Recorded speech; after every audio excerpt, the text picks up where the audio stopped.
ಶ್ರೀ ಗಣಪತಿ ಶಾರದಾ ಗುರುಭ್ಯೋ ನಮಃ.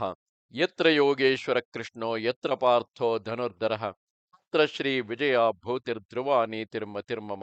ಶ್ರೋತೃಗಳಿಗೆ ಶ್ರೀ ಅಳಸಿಂಗರಾಚಾರ್ಯ ವಿರಚಿತ ಶ್ರೀ ವ್ಯಾಸ ಮಹರ್ಷಿ ಪ್ರಣೀತ ಶ್ರೀಮನ್ ಮಹಾಭಾರತದ ಭೀಷ್ಮ ಪರ್ವದಲ್ಲಿ ದುರ್ಯೋಧನನು ಭೀಷ್ಮನ ಬೆಂಗಾವಲಿಗಾಗಿ ದುಶ್ಯಾಸನನಿಗೆ ಆಜ್ಞೆ ಮಾಡಿದುದು ಎಂಬ 15ನೆಯ ಅಧ್ಯಾಯಕ್ಕೆ ಸ್ವಾಗತ.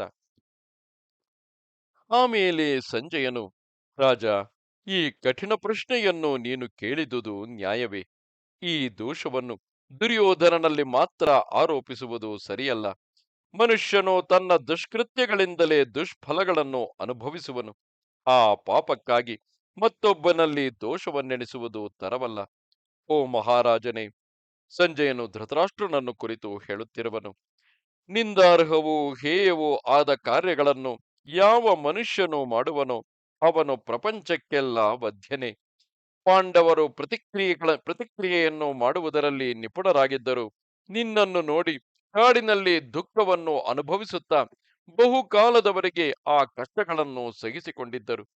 ಆ ರಣಾಂಗಣದಲ್ಲಿ ಕುದುರೆಗಳಿಗೂ ಆನೆಗಳಿಗೂ ತೇಜೋವಂತರಾದ ಅನೇಕ ರಾಜರುಗಳಿಗೂ ಉಂಟಾದ ಕೊಲೆಗಳನ್ನೆಲ್ಲ ನಾನು ಪ್ರತ್ಯಕ್ಷವಾಗಿಯೂ ನನ್ನ ಯೋಗ ಬಲದಿಂದಲೂ ನೋಡಿರುವೆನು. ಅವೆಲ್ಲವನ್ನು ನಿನಗೆ ತಿಳಿಸುವೆನು, ಕೇಳು. ಆದರೆ ಅದಕ್ಕಾಗಿ ನೀನು ಮನಸ್ಸಿನಲ್ಲಿ ದುಃಖವನ್ನಿಡಬಾರದು. ಇದು ಹೀಗೆಯೇ ನಡೆಯಬೇಕೆಂದು ಮೊದಲೇ ದೈವದಿಂದ ನಿಯಮಿತವಾಗಿದೆ.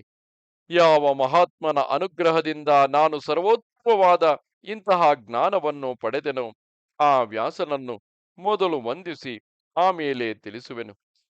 ಈಗ ನನ್ನ ಇಂದ್ರಿಯಗಳಿಗೆ ಪರೋಕ್ಷ ದೃಷ್ಟಿ, ದೂರದಿಂದಲೇ ಕೇಳುವ ಶಕ್ತಿ, ಇತರರ ಮನೋಗತವನ್ನು, ಹಿಂದೆ ನಡೆದು ಹೋದುದು ಮುಂದೆ ನಡೆಯತಕ್ಕದು, ಇವೆಲ್ಲವನ್ನು ತಿಳಿಸುವ ಸಾಮರ್ಥ್ಯಗಳೆಲ್ಲ ಬಂದಿವೆ.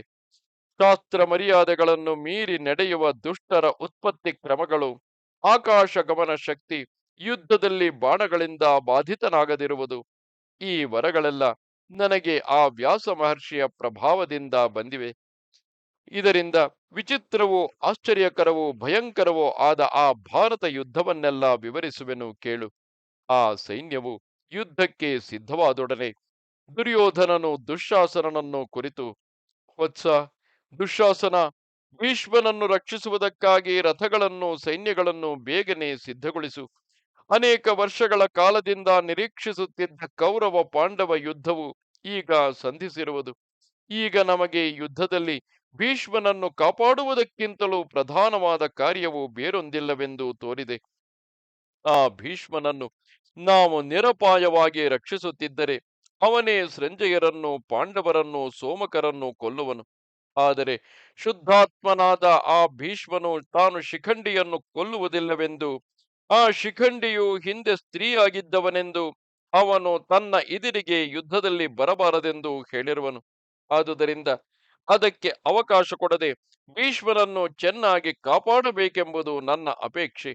ನಮಗೆ ಸೇರಿದವರೆಲ್ಲರೂ ಮೊದಲೇ ಆ ಶಿಖಂಡಿಯನ್ನು ಕೊಲ್ಲಲು ಯತ್ನಿಸಬೇಕು. ಶಸ್ತ್ರ ನಿಪುಣರಾದ ಪೂರ್ವ, ಪಶ್ಚಿಮ, ದಕ್ಷಿಣೋತ್ತರ ದೇಶಾಧಿಪತಿಗಳಾದ ವೀರರೆಲ್ಲ ಸೇರಿ ಆ ಪಿತಾಮಹನನ್ನು ರಕ್ಷಿಸಿಕೊಳ್ಳಬೇಕು. ಸರಿಯಾದ ರಕ್ಷಣೆಗಿಲ್ಲದಿದ್ದರೆ ಅಧಿಕ ಬಲವುಳ್ಳ ಸಿಂಹವನ್ನು ಕೂಡ ಒಂದು ತೋಳವು ಕೊಂದು ಬಿಡಬಲ್ಲದು. ಒಂದು ನರಿಯು ಸಿಂಹವನ್ನು ಕೊಲ್ಲುವಂತೆ ಶಿಖಂಡಿಯು ಭೀಷ್ಮನನ್ನು ಕೊಲ್ಲಲು ಅವಕಾಶ ಕೊಡದಂತೆ ನಾವು ಎಚ್ಚರ ತೆಗೆದುಕೊಳ್ಳಬೇಕು. ಹತ್ತಲಾಗಿ ಯುಧಾಮನ್ಯವು ಎಡಪಕ್ಕದ ಸೇನೆಯನ್ನು, ಉತ್ತಮೌಜಸ್ಸು ಬಲಪಕ್ಕದ ಸೇನೆಯನ್ನು ರಕ್ಷಿಸಿ ಅರ್ಜುನನ ಸಮೀಪದಲ್ಲಿರುವರು. ಆ ಅರ್ಜುನನೇ ಶಿಖಂಡಿಗೆ ರಕ್ಷಕನಾಗಿರುವನು. ದುಶ್ಯಾಸನ, ಹೀಗೆ ಪಾರ್ಥನಿಂದ ರಕ್ಷಿಸಲ್ಪಡತಕ್ಕವನು, ಭೀಷ್ಮನಿಂದ ನಿರಾಕರಿಸಲ್ಪಟ್ಟವನು ಆದ ಆ ಶಿಖಂಡಿಯು ಭೀಷ್ಮನ ಮುಂದೆ ಬಂದು ಕೈಯೆತ್ತದ ಹಾಗೆ ಮಾಡಬೇಕು ಎಂದನು. ಇದು 15ನೆಯ ಅಧ್ಯಾಯವು. ನಮಸ್ತೆ ಶಾರದೆ ದೇವಿ, ಕಾಶ್ಮೀರ ಪುರವಾಸಿನಿ, ತ್ವಾಮಹಂ ಪ್ರಾರ್ಥಯೇ ನಿತ್ಯಂ, ವಿದ್ಯಾದಾನಂಚ ದೇಹಿಮೆ. ನಮಸ್ಕಾರ.